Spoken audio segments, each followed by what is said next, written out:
To the News Hour. A day after two of the deadliest earthquakes in Venezuela's history, the race to save lives is becoming a race against time.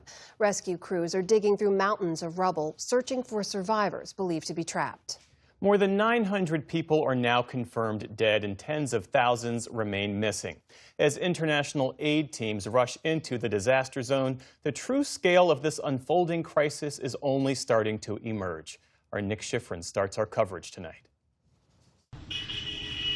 Today in Venezuela, the destruction is debilitating. Rescue workers drill through the damage to find the living still pinned down 2 days later. But in this tragedy, so many did not survive. The dead now line the road because the hospital morgue is full. The number of missing is overwhelming. Family members write the name of loved ones on a hospital door. And the missing are also listed online.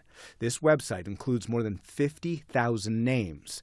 83-year-old Ivan Martinez, siblings Crisander, Elvismar, and Antonella, Jaelis and her two children, Jorgelis and her son Jadiel. The grief and desperation feels insurmountable.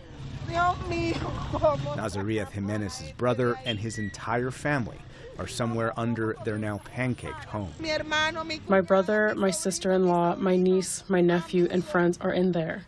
I got here yesterday at 4 in the afternoon and nothing has happened. They haven't cleared anything. Where is the help?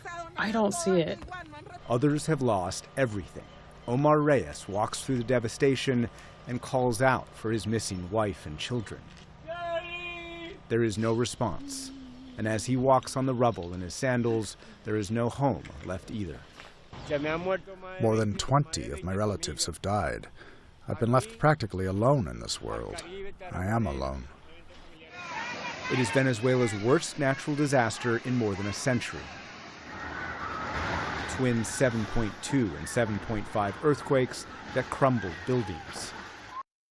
The scenes from the capital Caracas, apocalyptic. And the most damage to La Guaira, north of Caracas. Entire blocks look like they've been blown apart. Entire buildings collapsed, the state now placed under military control. The damage appears worst closest to the coast.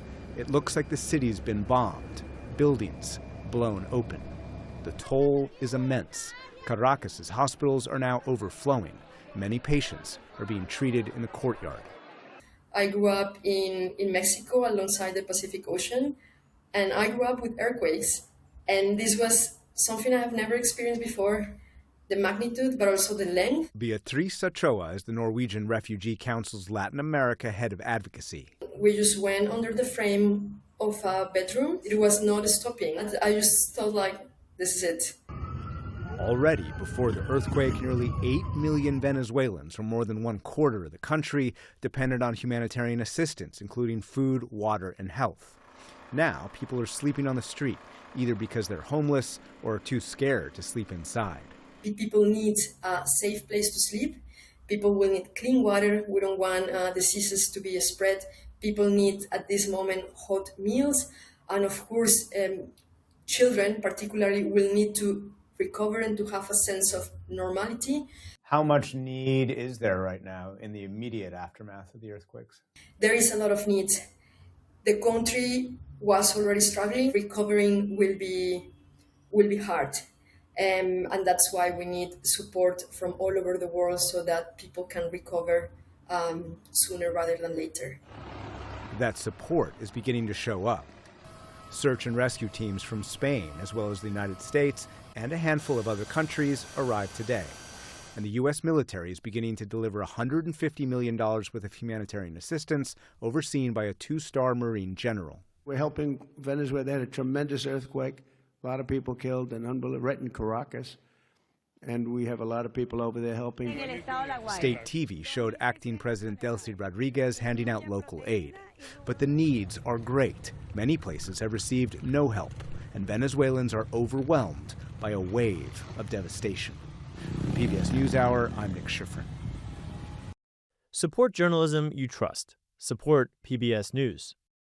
Donate now, or even better, start a monthly contribution today.